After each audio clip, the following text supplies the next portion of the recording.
Vérité ou l'avoue, chers frères et sœurs, loin de moi l'idée de paraître.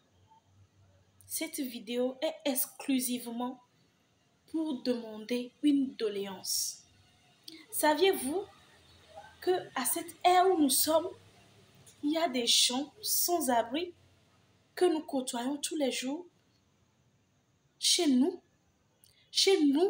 où l'hospitalité est de rigueur et est une valeur primordiale qui se transmet d'une génération à une autre. La dernière fois, je vous parlais d'une jeune dame dont l'enfant nécessitait une assistance particulière. Il ne peut pas se lever. La maman est obligée de le porter. La maman, elle a appris un métier. Mais elle ne peut pas porter un enfant, aller travailler chez quelqu'un qui va accepter qu'elle travaille chez lui.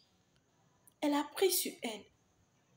Je pensais juste qu'elle a juste besoin d'une assistance vestimentaire, médicale et autres. Mais aujourd'hui, elle m'a raconté une histoire qui a blessé mon cœur. Cette jeune dame n'a pas de chien. Cette jeune dame dort là où elle peut. Avec cet enfant qui est malade, qui a besoin d'un toit, qui a besoin de l'aide, qui a besoin de Dieu en personne. Elle n'a pas un chien. Parfois, qu'elle ne trouve personne pour l'héberger pour un temps, elle est obligée de dormir dehors, sous un apatam donné, dans un carrefour, dans un tiers carrefour, quelque part, seule, trempée par la nuée. Je vous demande de venir en aide à cette sœur. Je l'ai vue se battre.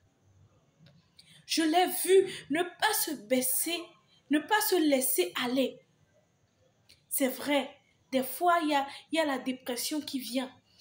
Mais elle dit non, je vais me battre pour mon fils. Je ne suis pas venue pour demander l'aumône ou la charité. Je peux l'aider si je peux l'aider, mais ça va traîner. Ça va prendre du temps. Ça va prendre du temps. Mais il n'y a pas de honte à demander de l'aide. Je vous demande de l'aide. Je vais aller me coucher ce soir, ne sachant pas où elle dort, ne sachant pas comment elle se démerde. Je l'ai dit, je t'héberge ce soir. Elle a dit, Tata Cricri, je ne veux pas en abuser. Tu fais tellement pour moi. S'il vous plaît. Une Indienne a écrit le Dieu des petits riens. Allez taper sur Internet. C'est une activiste indienne. Je veux que vous soyez le Dieu, ce Dieu des petits riens pour cette dame-là. Je veux que vous soyez ce Dieu de ce petit enfant de 3 ans qui a besoin d'amour, qui a besoin de croire en l'humanité, qui a besoin de croire en Dieu, qui a besoin de la chaleur humaine. Je vous en supplie. Je suis à bout. Je ne peux pas tout faire, je vous dis.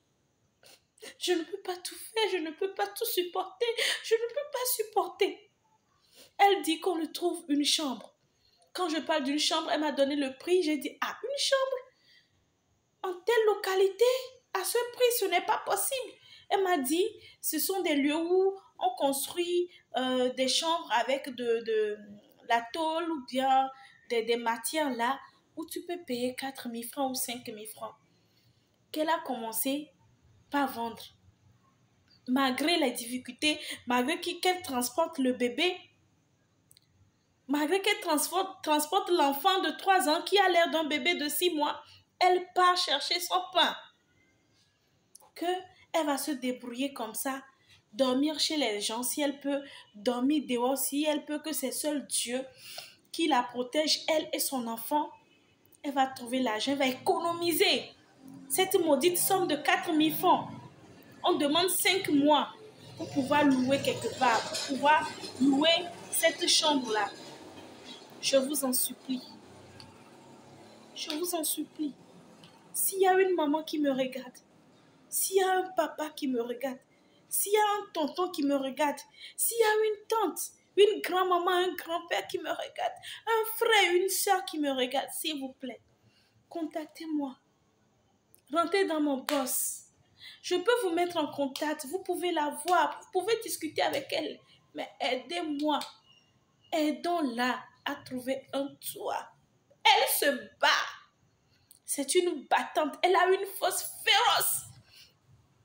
Moi-même, je ne sais pas si j'ai cette force-là. Je ne sais pas si j'étais dans la même situation, je peux avoir de telles capacités. Elle a besoin d'un coup de pouce. Juste d'un coup de pouce. Juste d'un coup de pouce. Je crois en vous. Je vous fais confiance. Vérité, on avoue.